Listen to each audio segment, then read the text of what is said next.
Hey everybody, I'm here with my son Aidan. We're all working from home right now. I know it's a very difficult time, but I'm here to tell you there are many ideas out there and many businesses you could do even from home right now. Despite the coronavirus, there is still huge opportunity. And just maybe by starting a business right now, it can take your mind off this awful situation we find ourselves in. Now, my son and I, we've been brainstorming. And we've come up with 6 or 7 ideas that we think you could start today. And by the time Aidan's a teenager, you'll be as famous as his daddy. Yay! Yay! Okay, folks, so here's 7 business ideas that you could start right now if you had the gumph, which is a very English terminology for the go-with-all. And my son would like to start by saying, of course, you could start a podcast. Hello! Now, doing a podcast isn't as expensive as you think. I've actually done a video on what equipment you need for a podcast, and you can start really cheap. My first microphone cost £100. I'm not saying the broadcast was brilliant, but I got started. You can do the same.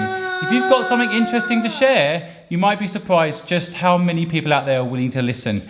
Now, I hear you saying, I'm a university student and I don't have anything to say on a podcast. Well, maybe you're coming to the end of a 4-year university degree. And just think about it. There's going to be a lot of people that can't go to university for various reasons. Coronavirus might stop them. Of course, there's also the issue of people can't afford to go to university, and some people just don't have the time. So perhaps you could document your last 4 years at university and turn it into a business.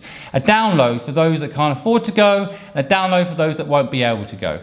Now that's just one quick idea. Another idea that my son and I brainstormed this morning. He wants to learn to play the guitar, and that's made me want to learn. So I'm thinking there must be a big business. If all those people out there right now who can no longer go to gigs, can no longer perform, perhaps, just perhaps, you can take that talent and start teaching people how to play the guitar online. Now, thinking bigger than that, I always have this theory that basically I think people should sell their expertise, not their time. And by that I mean you should think about how you can package up your expertise. So perhaps a nanny could teach people how to, parents even, me included, how to be a better parent.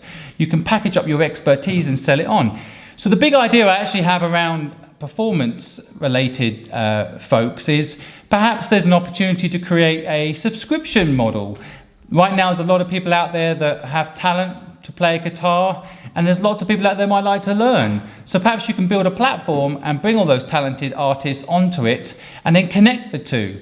Equally at the same time, the subscription part could be that every month I get a new guitar. And maybe as I get better and I get upgraded and my teacher tells the platform that I've performed well and I get an upgrade and I get a new piece of equipment. Maybe it's a tuning device now. I know how to play the guitar. I need to keep it in tune, so I get sent a tuning device.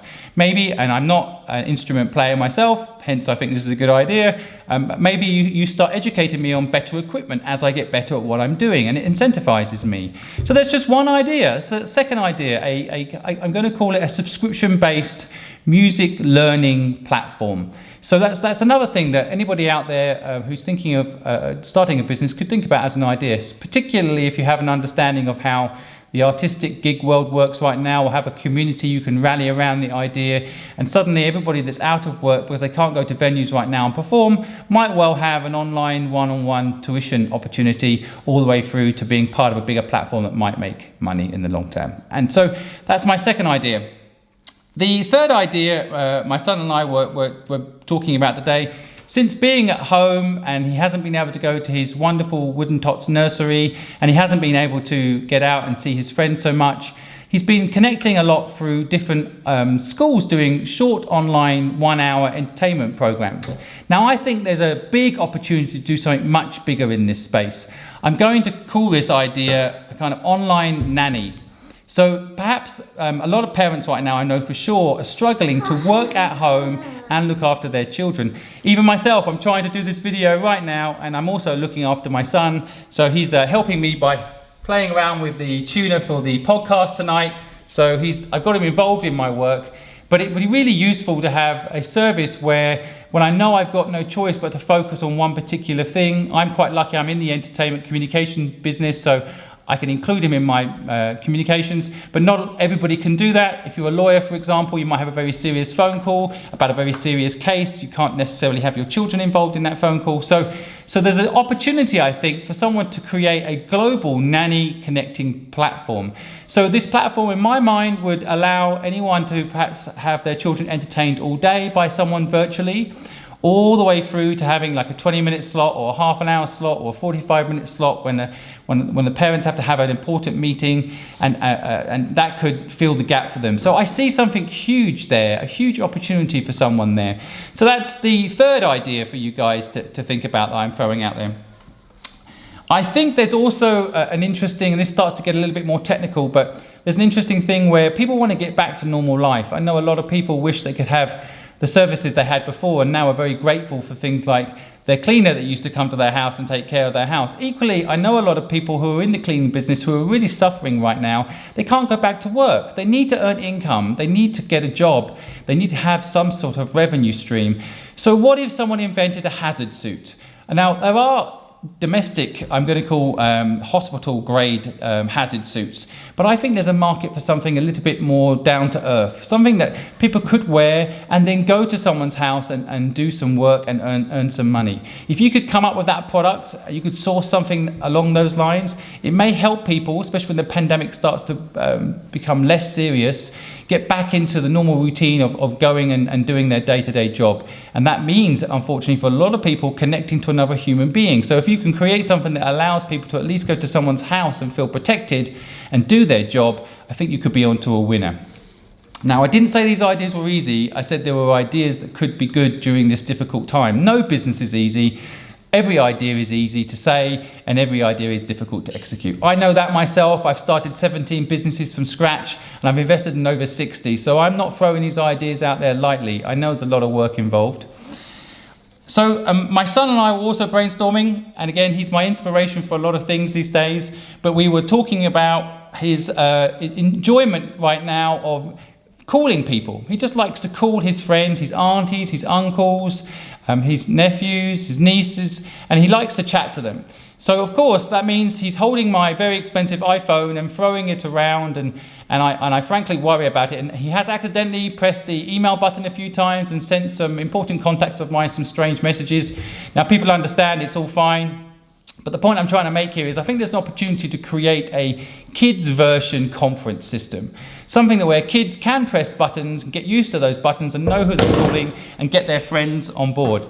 Now what you definitely don't want is what just happened to me, is to have a very expensive microphone in the hands of your 2.5-year-old. And by breaking this microphone like he has just now, it kind of illustrates what I'm saying here really, that you know, we love to include our children. They like to be doing grown-up stuff. So maybe there's a market for a conference system that actually allows kids to interact with their friends, with their aunties, with their uncles, around the world, their different connections, and actually do it themselves. So just pick up their phone and be able to press a button and connect. But of course that would probably have to be waterproof, it would have to be durable, unlike this microphone which Aidan is now dismantling, which isn't built for this at all. You know, that sort of product would be a big hit. Exactly. Very funny, huh?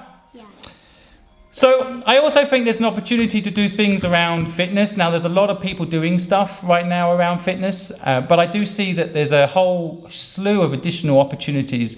I know a lot of trainers, for example, are suffering right now. They can't train their customers.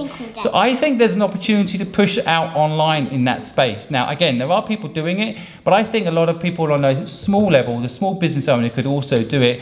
Maybe one way to do it is, I don't think do discount. I don't like discount, and I'm going to talk about that in my broadcast tonight, but I don't think discount is the way to go for anyone to get business up and running again. But you could do value add. So it could be that you can't do the physical training face-to-face, but you give someone a training session online, and maybe you give them 2 hours for the price of one as a value add for doing it online instead of doing it in person. Now, I do have crazy ideas. This has nothing to do with my son, so I can't blame him for this idea. But I do think there's a huge opportunity for things that clean themselves.